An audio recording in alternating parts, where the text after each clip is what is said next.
Desde la Declaración Universal de los Derechos Humanos, se ha considerado de que cada individuo de la especie humana tiene unas necesidades esenciales que son requeridas para hacer parte de una sociedad y poder llevar una vida digna y desarrollar sus potencialidades como ser humano. Entonces, todo individuo o familia que no pueda satisfacer esas necesidades esenciales y que están asociadas en la Declaración Universal de los Derechos Humanos a todo lo que son los derechos sociales, económicos, culturales y económicos, tales como el derecho a un trabajo digno, un ingreso que le permita satisfacer sus necesidades. Esa persona es considerada que vive bajo condiciones de pobreza o de miseria, dependiendo del grado de carencia de esas necesidades. Y por tanto, desde la aprobación de esta Carta Universal por todos los estados del mundo, a esa persona que se considera está en pobreza por no tener los ingresos suficientes con los cuales atender sus necesidades, se considera que es pobre, pero en este marco de derechos humanos es un ser que se le están violando su dignidad humana, sus derechos y que no puede florecer en términos de sus capacidades y potencialidades como miembro de la especie humana. Una de necesidades básicas que tiene más o menos 5 indicadores y se mira objetivamente si la familia satisface o no satisface estas condiciones de viviendas dignas, de empleo, de acceso a la seguridad social, de que los niños asistan a la educación. La otra es la línea de pobreza, que dijimos es el valor de una canasta básica familiar y cuál es el costo mínimo que se establece por ingresos, que es la pobreza monetaria. Y hay una tercera que se viene aplicando en Colombia, que es la pobreza multidimensional, que la aplica el DANE, desarrollada por una universidad en Estados Unidos y se hizo la transferencia a Colombia. Y esa sí tiene más o menos como unos 15 indicadores y lo que hace es como ampliar la medición para incluir trabajo informal, implica si los niños de un hogar trabajan, las condiciones de trabajo de los padres de familia, las estructuras de edades, ya mucho más detallada la seguridad social. Y con base en estos 15 indicadores se establece una medición de pobreza multidimensional, que es la más reciente que se ha incorporado en Colombia. Se mide a través de censos, los censos nacionales de población y vivienda, y el último fue el año 2018, como ustedes saben, el último censo nacional de población y vivienda. Se miran las características de la población, pero también las características de las viviendas y los entornos, y es como la fuente de información más importante para poder calcular estos indicadores, porque se mira qué tipo de viviendas, la calidad del empleo, el acceso a educación, la seguridad social, por sexos, hombres, mujeres. Se puede hacer una medición en términos de necesidades básicas y de pobreza multidimensional. Se hace también a través de una encuesta de ingresos y gastos de los hogares, donde se les pregunta todos los ingresos que tienen, las fuentes de esos ingresos, pero también las estructuras de gasto. Allí es donde se muestra, por ejemplo, que un hogar de más bajos ingresos, el porcentaje que gasta en alimentos es mucho más alto que el porcentaje de los alimentos en una canasta de una familia rica. Y ahí que cuando la inflación de alimentos es muy alta,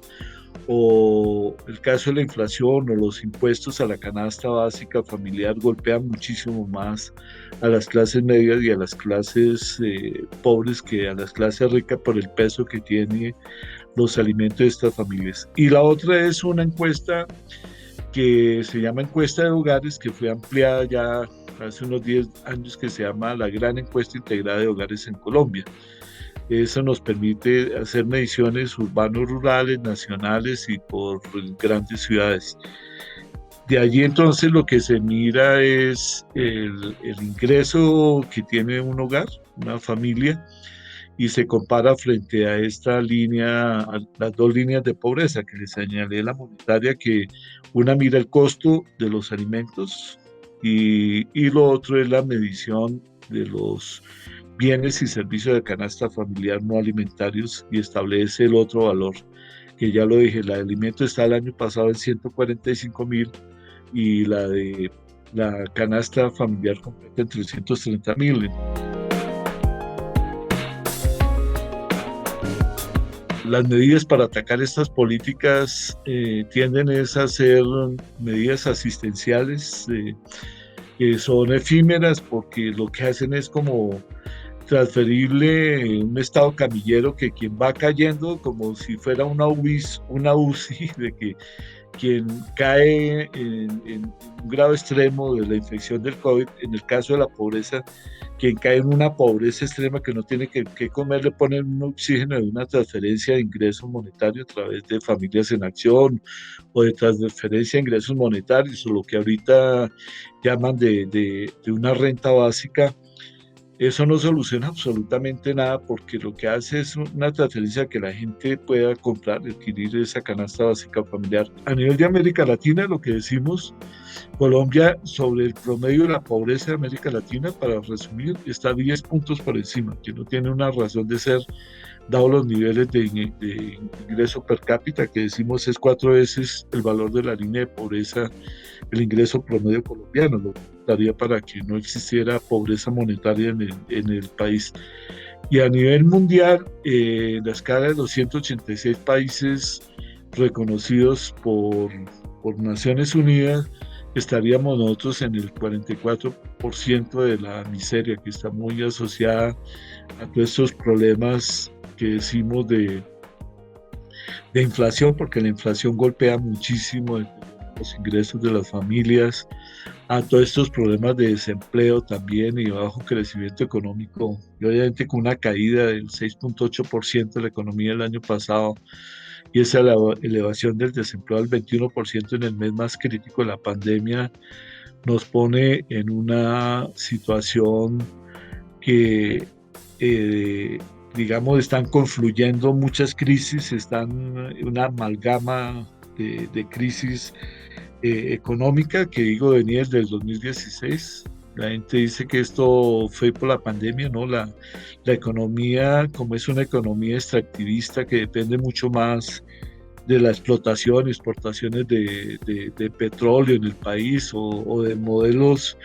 agroindustriales excluyentes, unido a toda una violencia que ya lleva más de 60 años,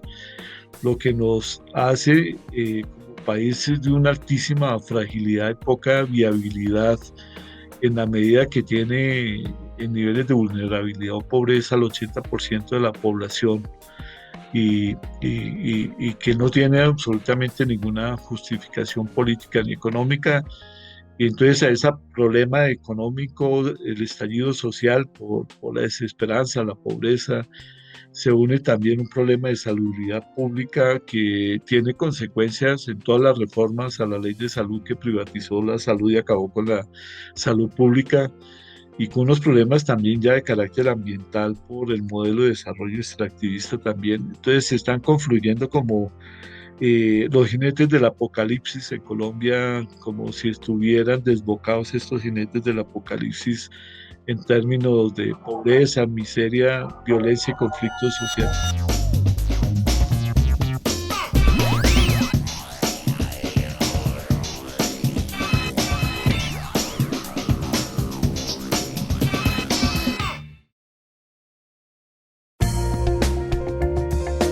Universidad Nacional de Colombia, proyecto cultural, científico y colectivo de Nación.